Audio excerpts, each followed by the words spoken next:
Come in. Welcome. I'm E.G. Marshall. Welcome to our world of mystery and the macabre. The Romans called her Venus. The Greeks knew her as Aphrodite. To other ancient peoples, she was Ishtar, Isis, and Astarte. But whatever the name, she was always the same. The mysterious, passionate, voluptuous goddess of love. And sometimes of death. Our mystery drama, The Venus de Ile, was especially adapted from the Prosper Mérimée classic for the Mystery Theater by Sam Dan and stars Norman Rose. It is sponsored in part by the Kellogg Company, makers of Kellogg's Special K cereal, and by new sugar-free Diet 7-Up. I'll be back shortly with Act One. When you feel like having a cold Budweiser, do you automatically reach for a glass? Well, sure, Bud's a great beer any way you drink it. But without a glass, you're really missing something. Now, take that wonderful Budweiser head of foam, for instance. Those bubbles, tiny though they are, still amount to something pretty special at the top of your glass. Taste appeal and eye appeal. Two results of exclusive beechwood aging and natural carbonation. It takes a lot longer to brew Budweiser that way, but brewing beer right does make a difference that you can taste. That's why, when you say Budweiser, you've really said it all. Anheuser-Busch, St. Louis.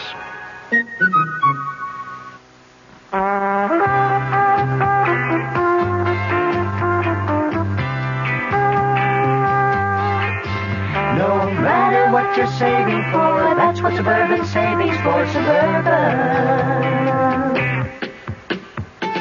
Suburban Savings offers you an easy way to borrow without touching a penny in your regular savings passbook account. Just let Suburban loan you the money.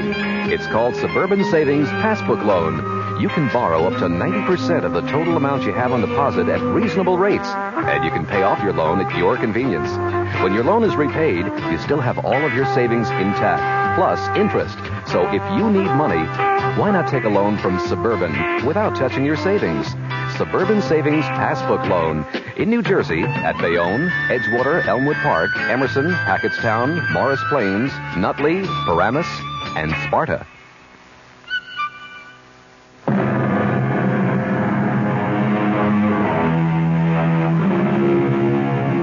Place your bets, ladies and gentlemen. Thank you. And now, mesdames et messieurs, we play.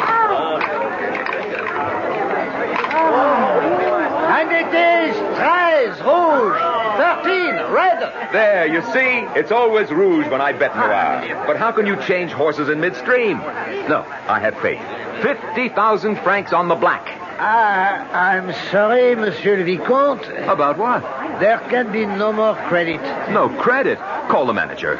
It was the manager himself who gave the order. Oh, I see. I'm sorry, monsieur. Save my place at the table.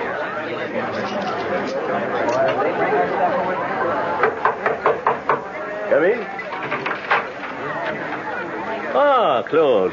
Have a chair, my boy. Monsieur Armand, is this how you treat an old friend? We'll have a glass of champagne.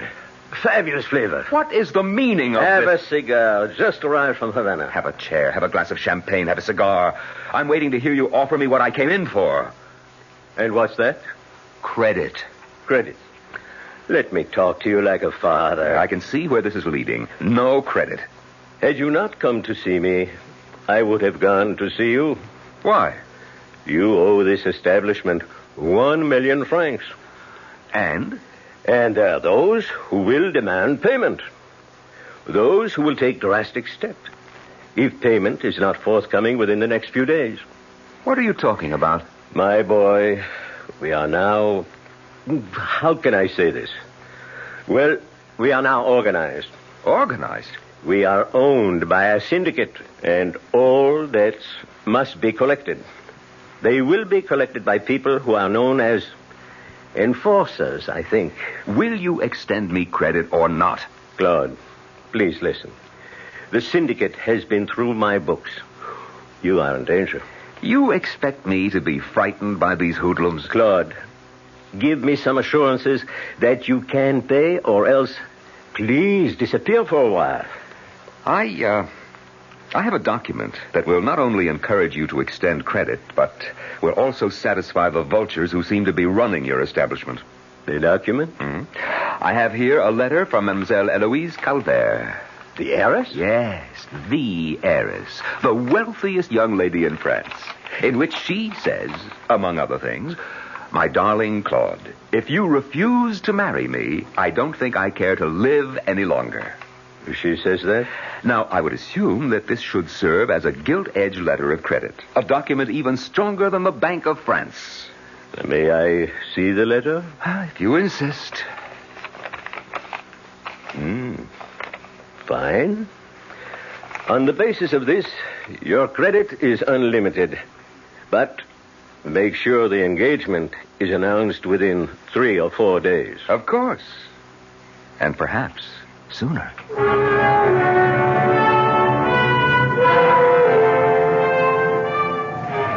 Good morning, darling. Good morning, Eloise. Oh, it's only you, Henri. I'm sorry you're disappointed. Well, you're not bad. And if there were no Claude Louis, you might even do.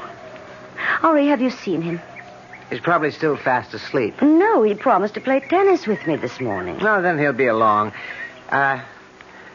Where did you get this amazing statue? Oh, I don't know.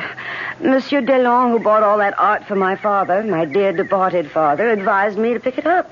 It's fantastic. A bronze 8-foot Venus. She should be worth more than the one at the Louvre. At least this one has arms. Why do you place her here, at the entrance to your tennis court? Why not? We always have a crowd here. Why should she be lonesome? Do you know that in Greek and Roman times, our very town of Ile had a temple sacred to Venus? Yes, right here. Well, now, how and why should I know a thing like that? And this was the great statue of Venus that stood in the shrine of the temple. Really? The same one? Look at the air of mystery that surrounds the face. This is a woman of many moods and passions. Here comes Claude Louis. Good morning, Eloise. Hello, darling. And Cousin Henri. Have you examined this statue, Claude? Great big girl, isn't she? She's, magnificent, too. The goddess of love. The fickle, jealous, unpredictable goddess of love. Well, I came down to play tennis. And I am ready for you. You're not really very good this morning. Well, wait till I warm up. I'm just toying with you. You can hardly hit the ball. What will you do in the game? I'll tell you what it is, darling. An excuse coming up. Make it good. Well, it's this ring. This ring I'm wearing. That big, ostentatious, vulgar ring. Now. It belonged to my father. Well, I never liked it. Stop. Stop for a minute. I want to take it off. I can't grip the racket properly. Now, where can I put it? I don't have a pocket in these trousers. So why don't you just throw the ugly thing away? I'll buy you a new one. Oh, now, darling, it has a very sentimental value. Oh, I know a good place for it. Excuse me a minute. Where are you going? I'll just put it on Miss Venus's finger. And I thought you came here to put a ring on my finger. No, Claude, no. No, what? Don't do that. It's what? I was about to say blasphemy, but that's not really the word. Oh, Henri, what are you talking about? But it just doesn't seem right. After all, she is the goddess of love, and you can't... Yes? You're offering her your ring, which means you're asking her to marry you. Do you have any idea what you're saying, Henri? That is, symbolically, of course. Eloise, is your cousin always like this? Well, he's a very deep person. Claude, I wouldn't do that if I were you. Don't put that ring on her finger. Why not? There we are. It fits her perfectly. Looks good on her, too. All right. Now let's see if that ring really was what cramped your style, Claude. Let's see you get that one. Oh, dear. Nice. but you'll have to do it again. Watch out. You were better than last time, but still not good enough. Well, if all I did was play tennis all day... Why don't you? Uh-oh. It's going to come down any minute. Let's run for the house. We shouldn't be out here in the lightning. Hey, Henri, get my ring, will you? And meet us in the house, Henri. Come on, Claude. Wait a minute. Oh, he's just standing there. Darling, it's going to pour any second. What's the matter with him? Henri! Eloise, is he all right? Well, let's go see. Henri? Henri, what are you staring at? Your ring, Claude. Well, what about my ring? It won't come off her finger. What? Try it. Try it yourself. Just try to take it off. All right, I will. Please hurry. We'll be drenched. See what I mean, Claude? What does he mean, Claude? This ring, my ring, for some reason, I can't seem to get it off her finger. What on earth are you talking about? Just take it off. Well, it seems to be stuck. Why? I don't know. Wait. Why are we just standing around in the rain? Why won't this ring come off? I can't even move it. Well, you worry about it. I'm going into the house before I get soaked. Henri, why can't I get this ring off? Why?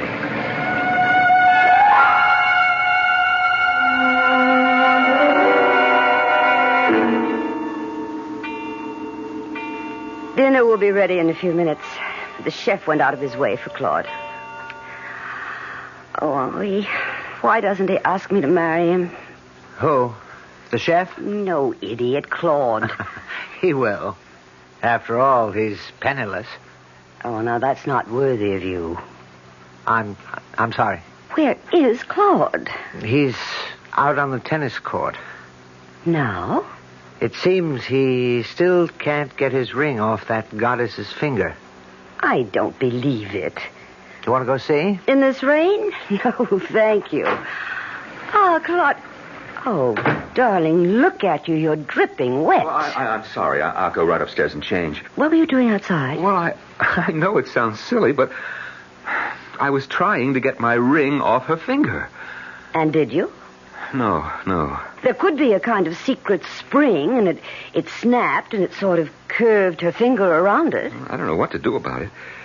Is it all right if I just leave it there? Oh, I never liked that ring. If the statue wants it that badly, let her have it.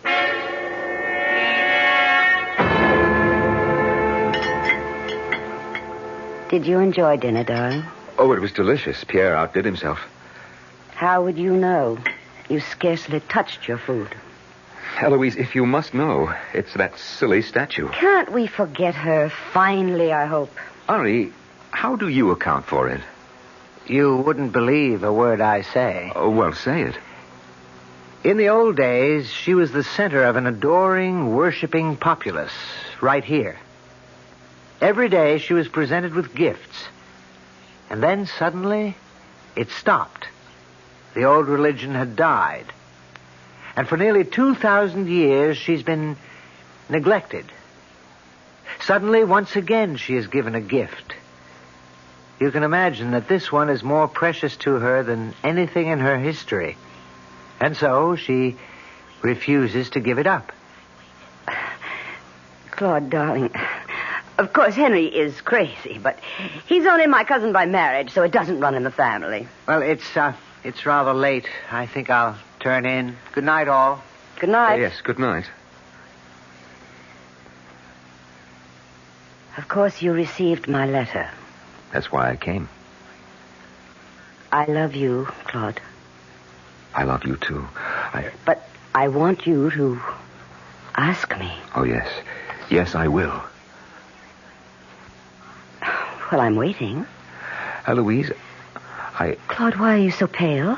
I don't know. Are you ill? I feel very strange. How? As if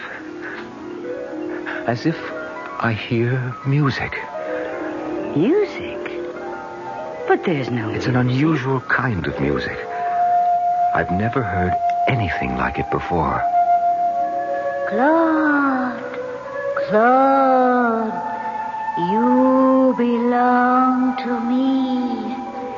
You have given me your ring. You belong to me. You belong to me forever.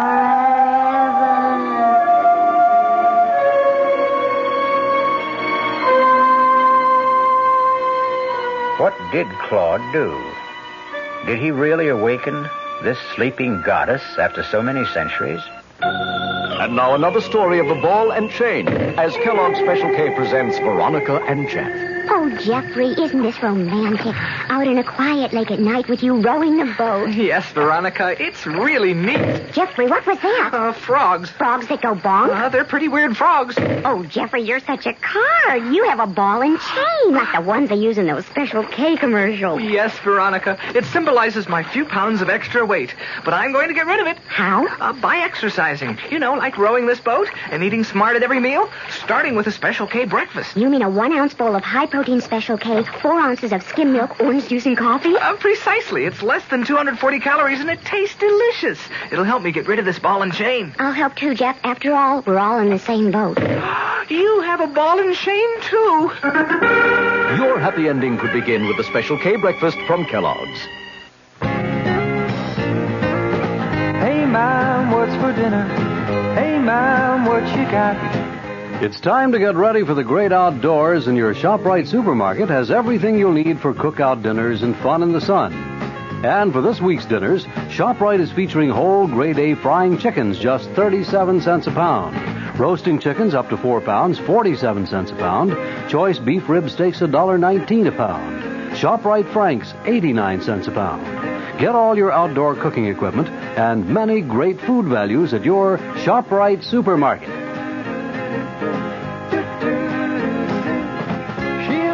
Family, she wants the best. She does all that she can do. She lets ShopRite do the rest. Hey, Ma, what's for dinner? ShopRite has the answer. This is WOR New York, your Mystery Theater station.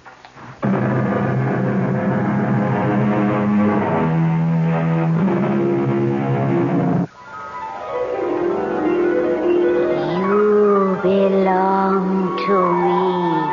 Lord Louis, you are mine.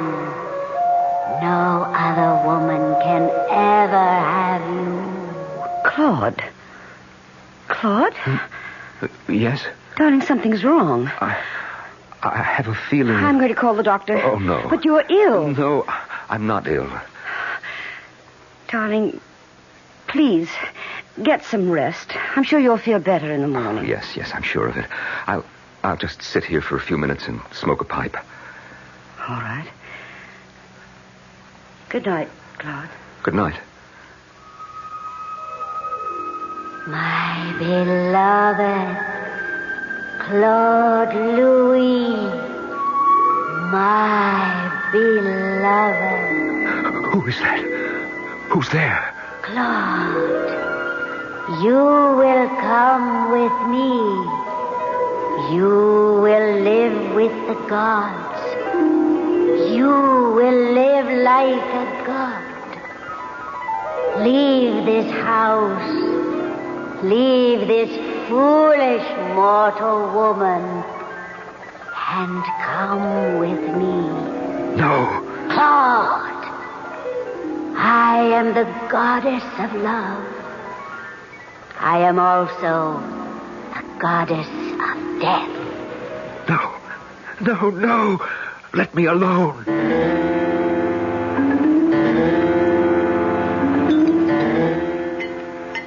Well, good morning, darling. Good morning. I had to appear to prepare an especially delicious breakfast, so I do hope you're hungry. Mademoiselle Eloise. Monsieur Claude? What is it, René? Monsieur Claude, you asked me to see about the ring. What ring? Oh, that ring. Were you able to... The ring just won't come off. It's like fused to the metal. Could that be possible somehow? No, sir. It is not possible unless you welded it on there, which you didn't. Well, then what's to be done? Nothing. Unless you want to cut the finger off. Oh, no. I am so tired of all this chatter about that silly ring. Oh, thank you, Renee. I appreciate what you've done. Yes, Monsieur Claude. Good day. I tried my best. I'm sorry I bought that ridiculous statue. She's hardly ridiculous. And now you're starting to talk like Henri. I'm sorry. I keep asking myself, why did I have to fall in love with you? Because I'm charming and handsome. No, well, the sensible thing would have been to fall in love with Henri. Darling, I'll go up and change and meet you at the tennis court.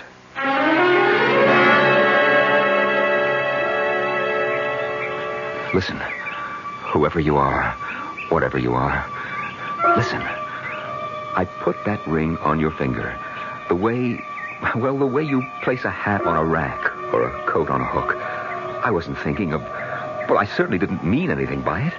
So, if this is all a practical joke, fine. The joke's on me. But if you really are a goddess and you're taking this seriously, what would you want with me, anyhow? You are my beloved. I'm trying to explain. I must marry Eloise Calvert. I have no choice. I am your bride. I will share you with no mortal woman. I will see you dead first. I didn't know you were in the habit of talking to yourself. Oh, Henri, what are you doing here? Eloise sent me. Her lawyer has just arrived from Paris. He has papers for her to sign. Oh.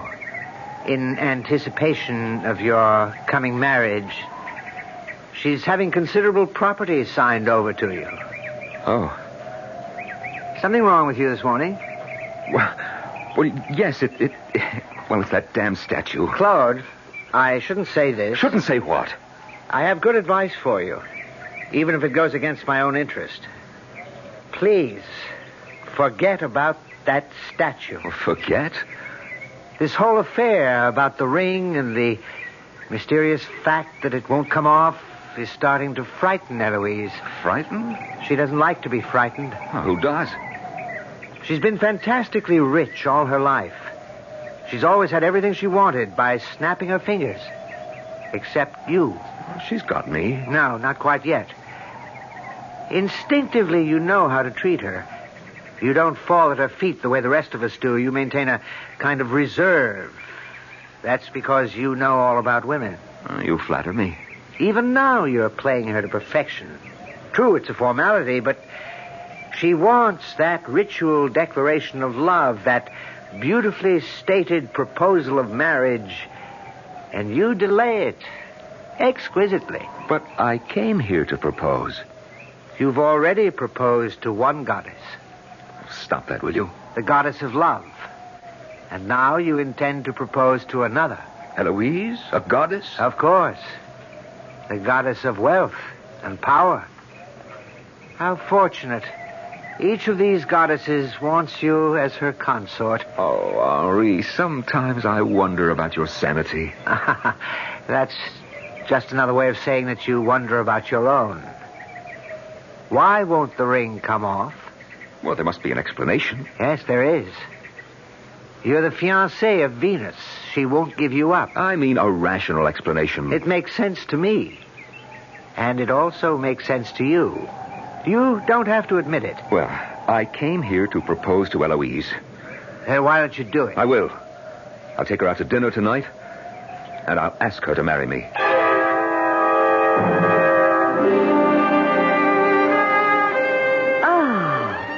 What a lovely place. A bit off the beaten track, darling. And the food. I wanted a perfect setting. For what? For the most important statement of my life.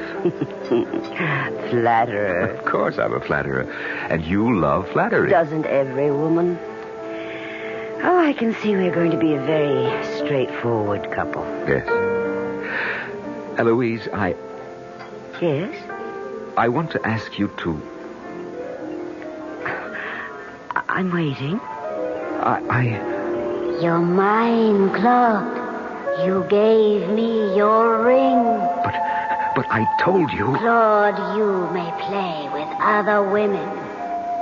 You may deceive other women, but no man in the history of the world has ever deceived me and lived. I am Venus. I am Aphrodite. I am Astarte. I am Isis. I am Ishtar. But I only... Hundreds, thousands, numberless races of men on this planet have worshipped me under numberless names. And now, I choose you. I choose you, Claude Louis. You belong to me. You are mine. You must leave this woman. Claude. I must be... Darling, something is wrong. No, I just feel very... Very what? See, you can't say. You don't know. But I know. Do you? I spoke to Dr. Legrand. He told me all about men like you. Men like me? Yes. It has to do with the fear of becoming a husband. But I have no fear of... Yes, you do. Oh, you do. Way down, deep down in the subconscious where you're unaware of it. You're giving up the old, wild freedom. And you're just not sure you want to... Oh, but I am... Well, I intend to be patient. I love you. Good evening, Claude. Oh, well, good evening, Monsieur Ormond. I was dining here with some associates, and I thought I would come over to pay my respects. Oh, yes.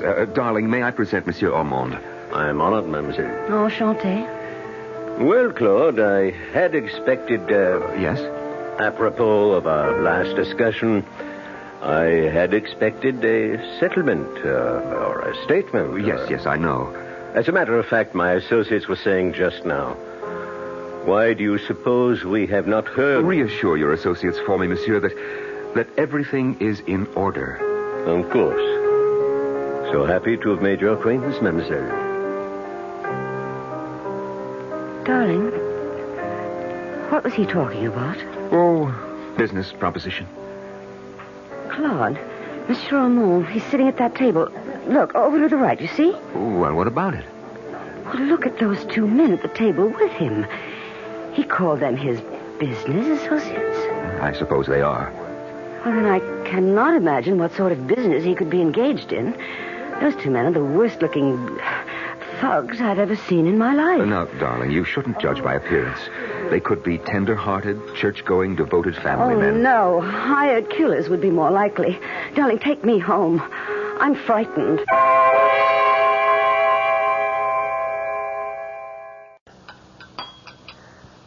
Good morning, Claude. Morning, Henri. You seem to have quite an appetite this morning. What do they say? The condemned man ate a hearty meal. What does that mean? I'm not sure.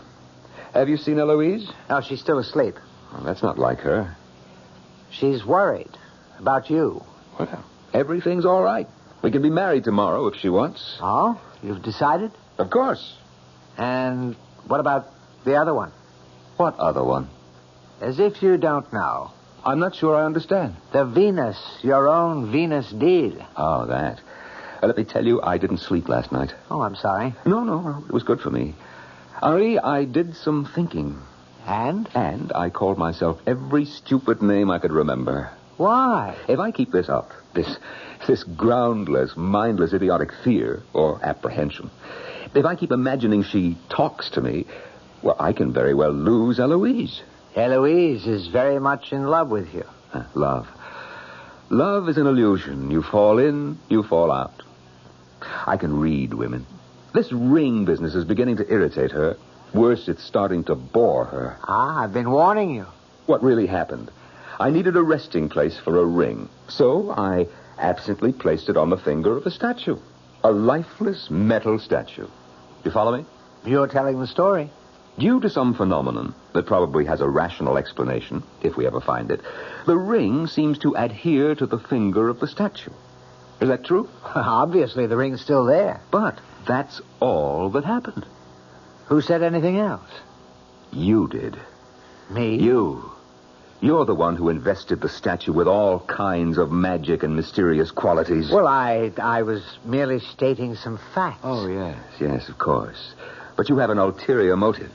If you could get me upset, fire my imagination, perhaps, something might happen, and you could have Eloise for yourself. I'm not aware that I've tried to upset you. No, not consciously, perhaps.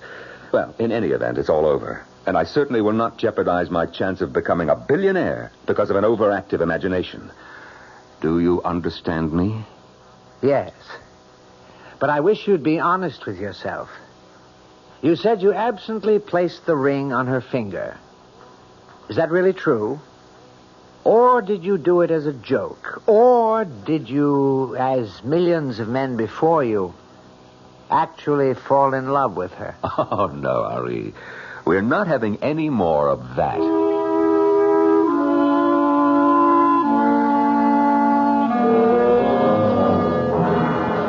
Well, old girl, I must say it was exciting. It was even fun for a while. Venus deal. Oh, you must have been something in your day. All woman. Oh, no. No, madame. I'm wise to these little tricks of the mind.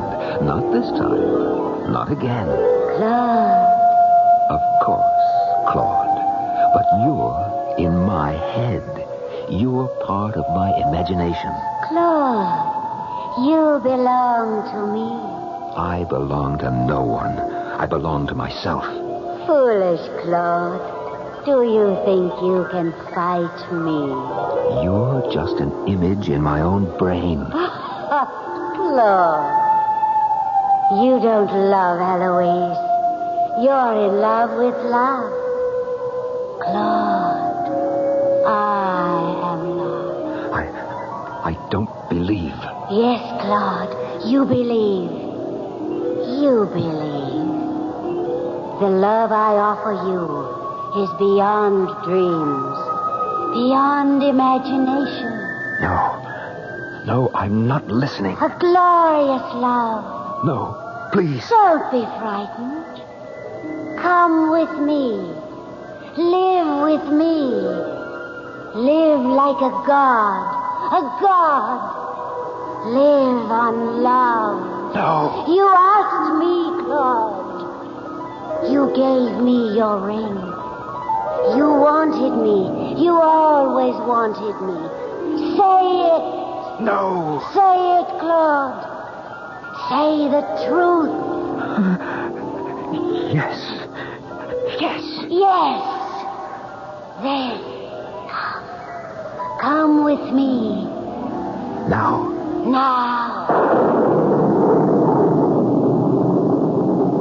That's it. That's how it happened. I know how it happened. Claude. What are you doing standing out here and yelling like a maniac? It's another electrical storm. We'd better get inside. Oh, yes. Come, Claude. Now I know. What do you know? I know why the ring is stuck on her finger. Oh, do you? Is it so important after all? Oh, yes, it's important. Do you remember what Rene said? He said it looked as if the ring is fused to the metal. Well, look closely. Doesn't it appear that way? Well, what's the difference? He also said it was impossible unless you welded it on. And, of course, you didn't. No, I didn't. But someone else did. Who? Perhaps not a who, but a what. What did happen? We were playing tennis. I took the ring off, placed it on her finger. Well, we already know all that. Tell us the rest of it. You know the rest of it, too. Claude. Of course you do. We kept playing tennis, and then suddenly there was a peal of thunder, a flash of lightning. Well, don't you see? No. The lightning, it must have struck the statue in such a way as to have fused the ring to her finger. Well, that's impossible. No, it's not impossible. It could have happened.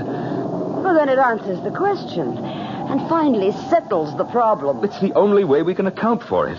Unless? No, Henri, no more of these unlesses. So now, can we forget about it? Absolutely, my darling. Eloise, marry me. What? I said marry me. But I was expecting... You were expecting a romantic speech Poetry, sweet music, sparkling wine. Yes. Shall I try again? Oh, no. No, I accept. I accept. May I be the first to offer congratulations? Of course, Henri. You fought a good fight. Ah, but the better man won. Eloise, my darling, may I ask for a wedding present now? Oh, anything. Good. Could you get rid of this statue? My rival? Well? Of course. We'll donate her to a museum. No, I mean get rid of her. How? Have her destroyed, melted down. Oh? But Claude, she's priceless. Well, I'll have it taken care of tomorrow. Well, can it be done today? Well, yes. Rene will be back in the morning, and Oh, well, I suppose it'll be all right. he'll take care of her. First thing. Ladies and gentlemen, your attention, please. Toast to the happy couple. Congratulations. Long life. Thank you all. Claude and I are so happy. Please, everybody, eat, drink, dance. Help us enjoy this glorious occasion. You look beautiful, my dear. Oh, I always dreamed of a night like this. Are you happy? Oh, yes. Completely? Yes. It's odd, you look so thoughtful. Do I? Very. I'm only thinking of us. Only of us? My darling, in this whole wide world, there are only the two of us. But, Claude, is something the matter? You're frowning. I wasn't aware. You're not ill. No, of course not. You don't look very comfortable. Well, perhaps it's a bit close in here. I may just need a breath of fresh air. Oh, I'll go with you. No, dear. We both can't leave our guests. I'll just step outside for a moment. It'll do me good.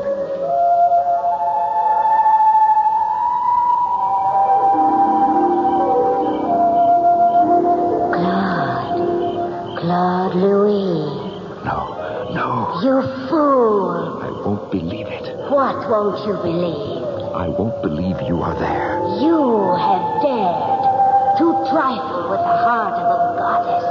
I don't know what you're saying. I offered you my love. I would have given myself to you. I've got to fight this. I am not mad. I've got to fight. Of all the uncounted millions since the very beginning of the human race, I offered myself to you. I accept this as an hallucination. Fool! Look at me. Look at me. No. It can't be. It can't be. You're human.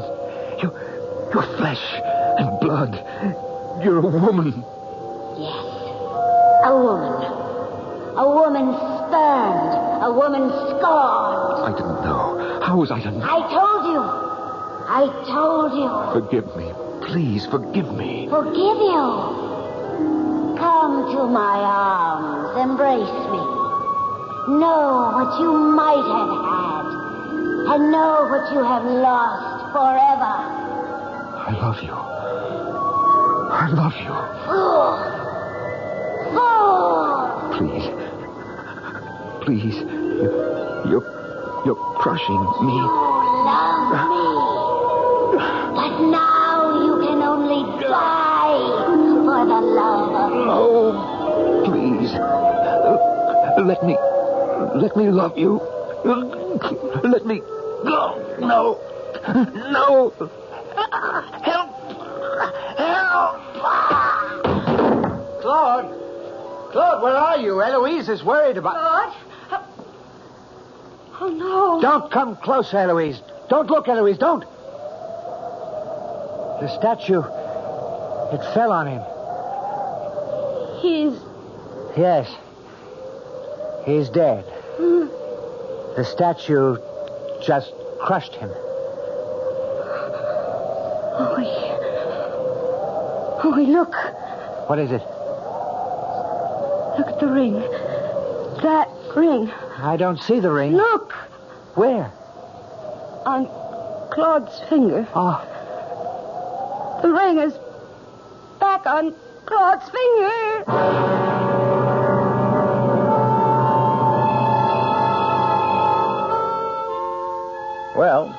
you have a choice.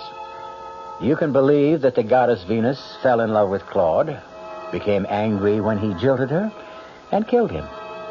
Or you can believe that he went out for a walk, and the rain had softened the statue's foundation, and it just fell on him.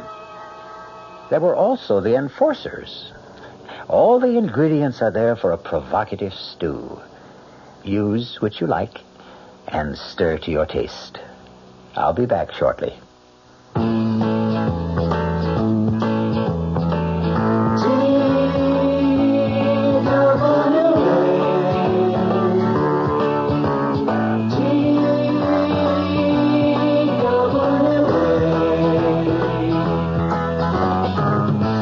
Thought you couldn't afford to fly to California this summer, TWA has some good news for you. You can. Thanks to TWA's demand schedule service, you can fly to California for only $125. Just make your reservations 90 days before you want to go and put down a $20 deposit for each way. For all the details, call your travel agent. TWA's demand schedule service. Now you can afford to fly to California.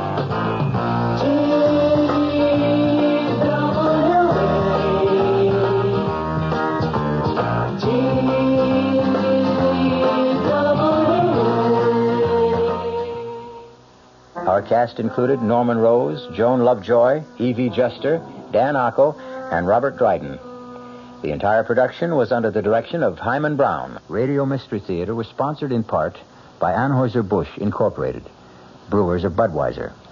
This is E.G. Marshall inviting you to return to our Mystery Theater for another adventure in the macabre. Until next time, pleasant dreams.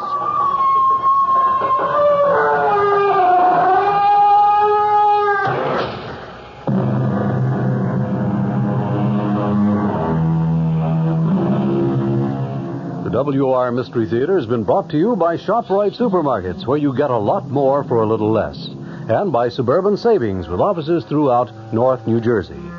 The preceding Mystery Theater program is furnished by the CBS Radio Network. This is Mary Helen McPhillips. Remember a few years back when you couldn't get a newspaper to read because there was a strike? Well, that prospect once again looms on the horizon. And tomorrow morning at 10:15, my guest will be Sheldon Zelaznik, editorial director of New York Magazine. And he'll explain the problems that currently face New York City's daily newspapers. So join me at 10:15.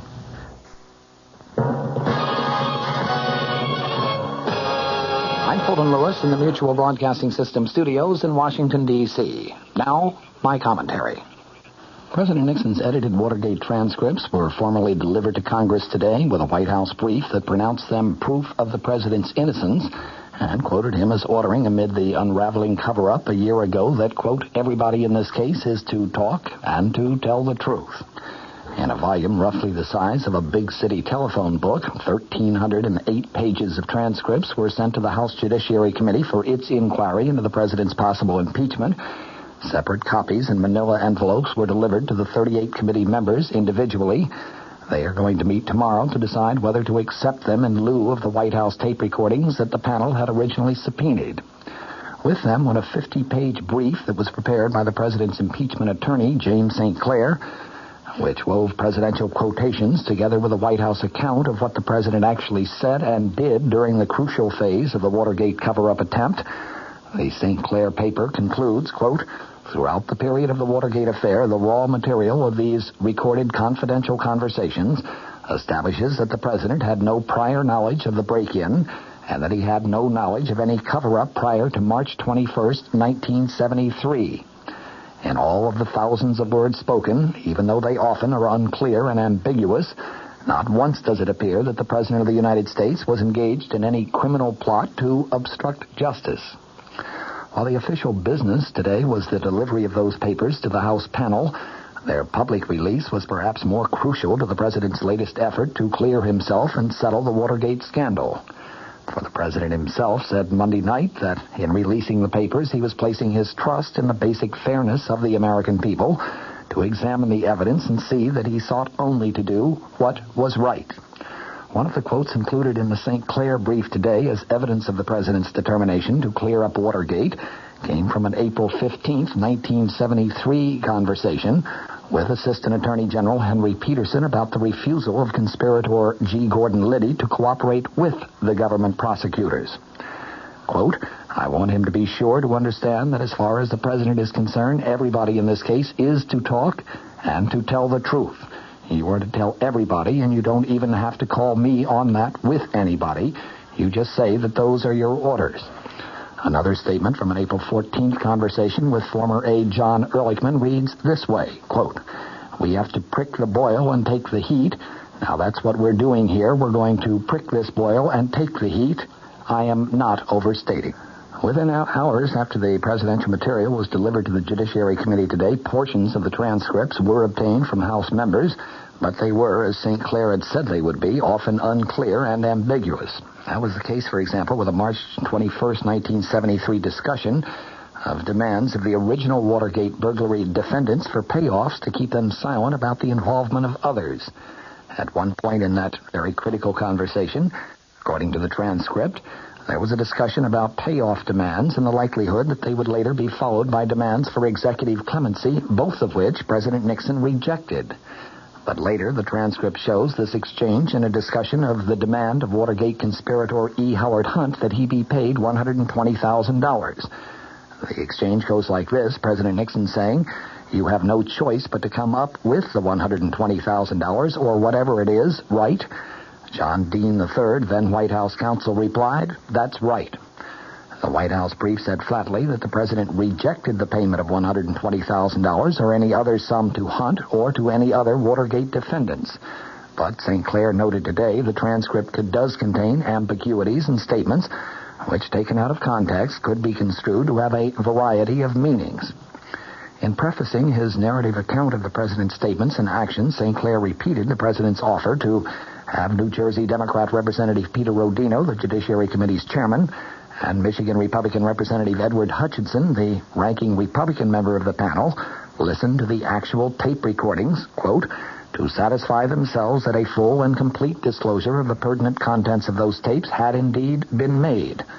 The White House brief said unnecessary expletives, characterizations of third parties, and material not involving the president's conduct had been edited out of the transcripts. Deletions were indicated with parenthetical notes in the body of the transcripts.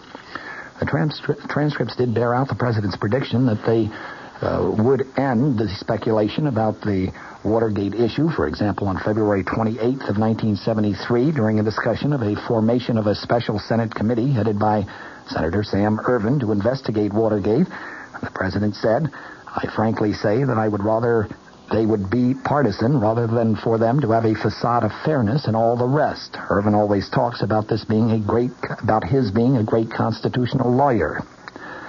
On September 15th, 1972, the president, John Dean, and H.R. Haldeman discussed the fact that a General Accounting Office auditor was examining presidential campaign contribution records at the request of House Speaker Carl Albert. Haldeman, during that conversation, said, maybe we better put a little heat on him. The him being Albert. The president responded, I think so too. Haldeman then said, what we ought to do is to call the speaker and say, I regret that you caused us to do this to you. And the president responded, why don't you see if Harlow, he was referring to presidential aide Bryce Harlow, why don't you see if Harlow will tell him that? But the initial incomplete transcripts that became available on Capitol Hill proved, as the presidential lawyer St. Clair had predicted, very inconclusive on the primary issues of precisely when the president learned of various aspects of the Watergate scandal. The White House brief, constructed generally along chronological lines, notes that no one, not even Dean as the president's chief accuser, has alleged that the president had advance knowledge of the wiretapping burglary at the Democratic Party headquarters on June 17th of 1972. It quotes the transcript of a Nixon conversation with Dean. This one was held on February 28, 1973, in which the president said, quote, of course, I am not dumb, and I will never forget what I heard about this forced entry and bugging. I thought, what is this? What is the matter with these people? Are they crazy? I thought they were nuts.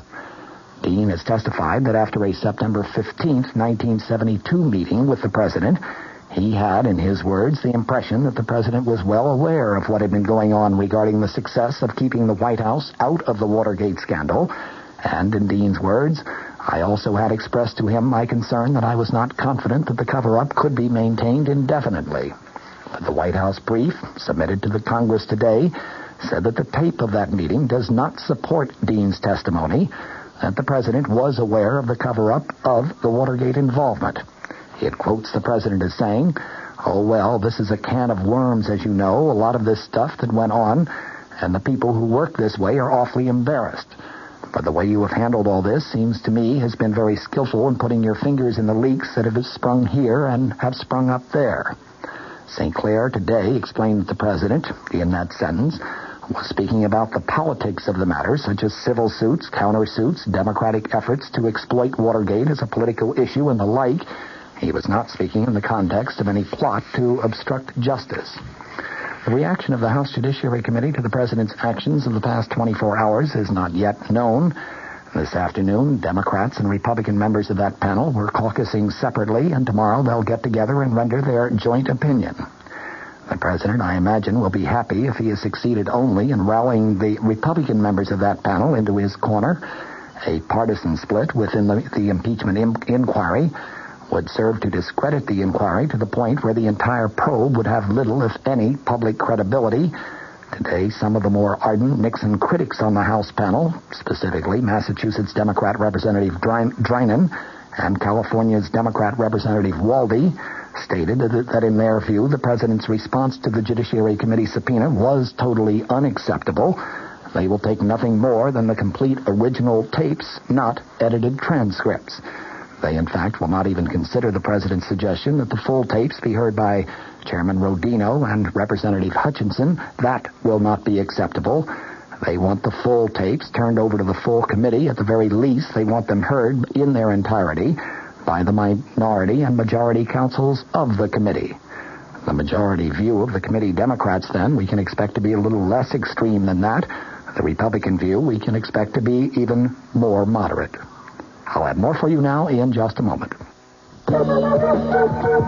Service. We're big on that. When you buy an airline ticket, you're buying service. And at Ozark, we try to give you your money's worth. Service in making reservations, planning your trip, at the ticket counter, service on board. Ozark didn't get where it is by being small in things that really count. Service, we're big on that.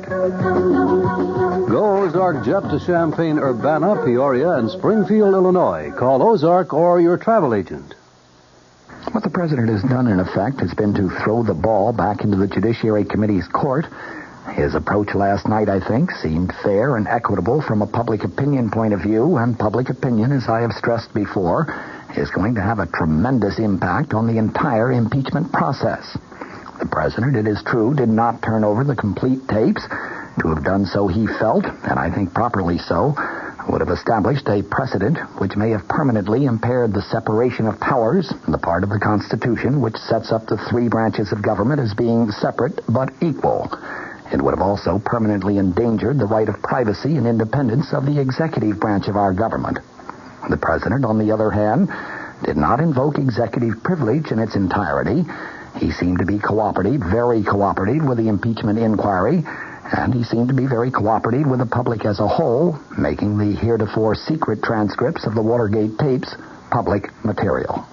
From the Mutual Studios in Washington, I'm Fulton Lewis, and that's the top of the news as it looks from here.